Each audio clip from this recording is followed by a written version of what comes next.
Dans la soirée de lundi 2 octobre, de nouvelles informations intrigantes ont été relayées par nos confrères du journal de Saône-et-Loire concernant Marouane Béréni.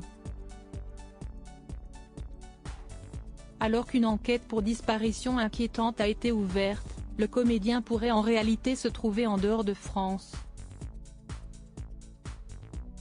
Le 3 août dernier, un accident a eu lieu à Mâcon, aux abords d'une discothèque. Ce soir-là, vers 23 h, une femme et son chien ont été percutés par un 4x4. La victime gravement blessée s'est retrouvée hospitalisée pendant plusieurs semaines. Le véhicule a rapidement été retrouvé à Fuissé, une commune située à une dizaine de kilomètres de Mâcon et les premières informations ont rapporté qu'il appartenait à Marouane Béréni. Le comédien s'est quant à lui complètement volatilisé. Personne, même sa famille, n'a de ses nouvelles depuis ce fameux soir d'été. Une enquête pour disparition inquiétante a alors été ouverte par le parquet de Mâcon. Ce lundi 2 octobre 2023, ses parents sont sortis du silence, en livrant une lettre dans Libération.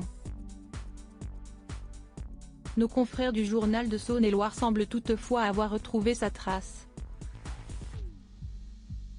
En effet, d'après leurs sources, Marouane Béréni pourrait bien avoir fui en Suisse juste après l'accident, soit à 2 heures de route seulement de Fuissé où il vit et possède une maison. Pour quitter la France, l'acteur connu grâce à son rôle récurrent dans Plus belle la vie aurait été aidé d'un tiers.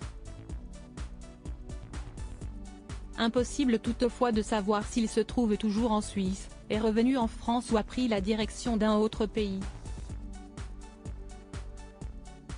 Son téléphone et sa carte bancaire utilisée juste après l'accident de Marouane Béréni auraient en tout cas été localisés pour la dernière fois le lendemain des faits, le 4 août, grâce à son téléphone utilisé une dernière fois. Il s'était également servi de sa carte bancaire pour régler un achat en boulangerie. Depuis, plus rien. À noter que le jeune homme venait de vivre une date importante juste avant de disparaître, à savoir, l'anniversaire de la mort de son petit frère Bilal. Ce dernier a été tué il y a 10 ans, à l'âge de 23 ans à Détroit, aux États-Unis, par une bande de jeunes garçons.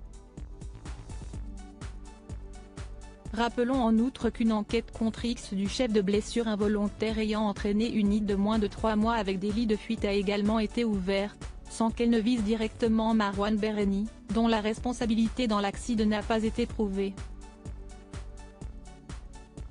Il reste donc encore pour l'heure présumé innocent.